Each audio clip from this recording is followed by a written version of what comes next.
Hi guys, കാറ്റത്തെ കിളിക്കൂട് promo റിവ്യൂവിലേക്ക് എല്ലാവർക്കും സ്വാഗതം. നികേഷ് മൊബൈലിൽ നോക്കിക്കൊണ്ടിരിക്കുമ്പോൾ സുധീഷ് പിന്നിലൂടെ വന്ന്, സംഗതി ഞാൻ വലിയ ആളാണെങ്കിലും ഏത് പെൺകുട്ടിയും എനിക്ക് നമ്പർ തരും എന്ന് പറയുമ്പോൾ നികേഷ് പറയുന്നുണ്ട്, അതാണ് നിങ്ങളും ഞാനും തമ്മിലുള്ള വ്യത്യാസം എന്ന്. പക്ഷെ എല്ലാ പെണ്ണുങ്ങളോടും എടുക്കുന്ന ഈസി മെത്തേഡ്, ഈസി നമ്പർ നമ്മുടെ നിധിയുടെ അടുത്ത് മാത്രം ചെലവാകില്ല എന്ന് പറഞ്ഞതും നിധി പുറകിൽ നിന്നും എന്താ എന്ന് ചോദിക്കുന്നു.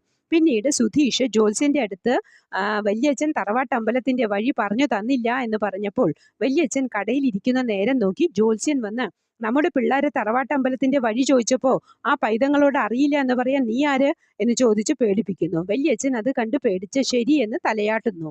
വ്യക്തമായ വഴിയും സ്ഥലവും നീ തന്നെ പറഞ്ഞു കൊടുക്കണമെന്നും പറയുന്നുണ്ട്.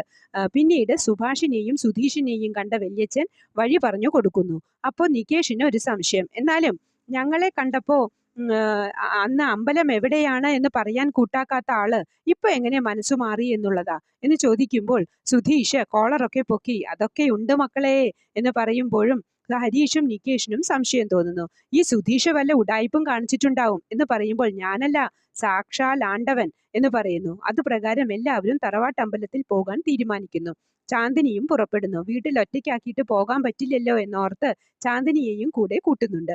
അതേസമയം സുനന്ദയുടെ അമ്മയ്ക്കും സംശയം, ഇനി സുനന്ദ അവരുടെ കൂടെ പോകുമോ എന്ന്. ഇതൊക്കെയാണ് പ്രമോ ആയി കാണിച്ചത്. ഏതായാലും തറവാട്ടമ്പലത്തിൽ പോയി തൊഴുതതിന്റെ ഫലം എല്ലാവരിലും കാണാതെ ഇരിക്കില്ല, കാത്തിരുന്ന് തന്നെ കാണാം. ഇതൊക്കെയാണ് പ്രമോ ആയി കാണിച്ചത്. പ്രമോ ഇഷ്ടമായെങ്കിൽ ലൈക്ക് ചെയ്യാനും ഷെയർ ചെയ്യാനും സപ്പോർട്ട് ചെയ്യാനും സബ്സ്ക്രൈബ് ചെയ്യാനും മറക്കരുത്.